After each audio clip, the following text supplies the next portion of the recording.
بسم اللہ الرحمن الرحیم۔ آج کی گفتگو کا موضوع مصمت، مخمس اور مسدس۔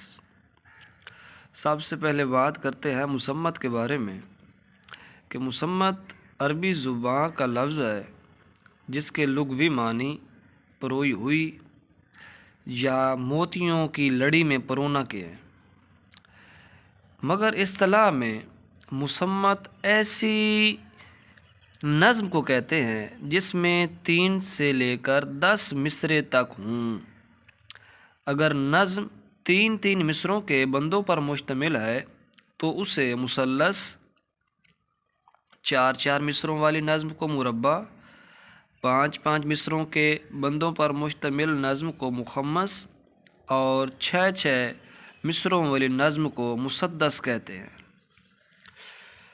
7 8 9 اور 10 مصروں کے بندوں پر مشتمل نظمیں بہت کم لکھی گئی ہیں۔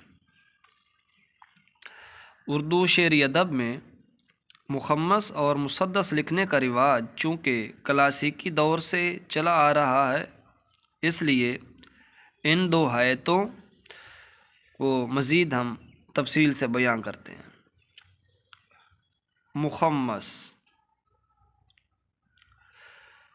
مخمس جو لفظ ہے یہ خمس سے نکلا ہے جس کے معنی 5 کے ہیں، مگر اصطلاح شاعری میں مخمس ایسی نظم کو کہتے ہیں جس کا ہر بند 5 مصروں پر مشتمل ہوتا ہے۔ اس کی بالعموم 2 صورتیں ہوتی ہیں۔ پہلی صورت میں پہلے بند کے 5 مصرے ہم قافیہ یا ہم ردیف ہوتے ہیں، اور اس کے بعد ہر بند کا 5واں مصرع پہلے بند کے ہر مصرے کا ہم قافیہ یا ہم قافیہ و ہم ردیف ہوتا ہے۔ جو دوسری صورت ہے، ہر بند کا 5واں مصرع بار بار دہرایا جاتا ہے، جس سے شاعر کی مراد یہ ہوتی ہے کہ اس نے 5ویں مصرے میں جو بات کہی ہے وہی اصل ہے اور وہی نظم کا مرکزی خیال ہے۔ کسی بھی طرح کی مخمس نظم میں بندوں کی تعداد پر کوئی رکاوٹ، کوئی قید نہیں ہوتی۔ اس صنف کو بہت زیادہ شعراء نے برتا ہے اور نذیر اکبر آبادی نے تو اس صنف سے بہت کام لیا ہے۔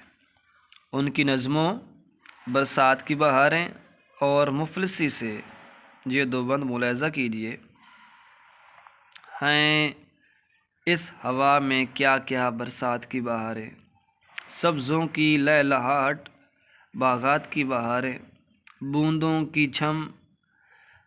کی جھم جھماوٹ قطرات کی بہاریں، ہر بات کے تماشے ہر غات کی بہاریں، کیا کیا مچی ہیں یارو برسات کی بہاریں۔ اور دوسرا ہے: جب آدمی کے حال پہ آتی ہے مفلسی، کس طرح سے اس کو ستاتی ہے مفلسی، پیاسا تمام روز بٹھاتی ہے مفلسی، بھوکا تمام رات سلاتی ہے مفلسی، یہ دکھ وہ جانے جس پہ کہ آتی ہے مفلسی۔ بات کو مزید آگے بڑھاتے ہوئے بات کرتے ہیں مسدس کے بارے میں۔ مسدس کا لفظ سدس سے نکلا ہے، سین پہ پیش ہے، سدس سے نکلا ہے جس کے معنی 6 کے ہیں، مگر اصطلاح شعر میں مسدس ایسی نظم کو کہتے ہیں جس کا ہر بند 6 مصروں پر مشتمل ہوتا ہے، مگر اس طرح کے پہلے 4 مصرے ہم قافیہ یا ہم قافیہ و ہم ردیف ہوتے ہیں، جبکہ 5واں اور 6واں مصرع الگ ہم قافیہ یا ہم قافیہ و ہم ردیف کا حامل ہوتا ہے۔ مخمس کی طرح مسدس نظم میں بھی بندوں کی تعداد پر کوئی پابندی نہیں۔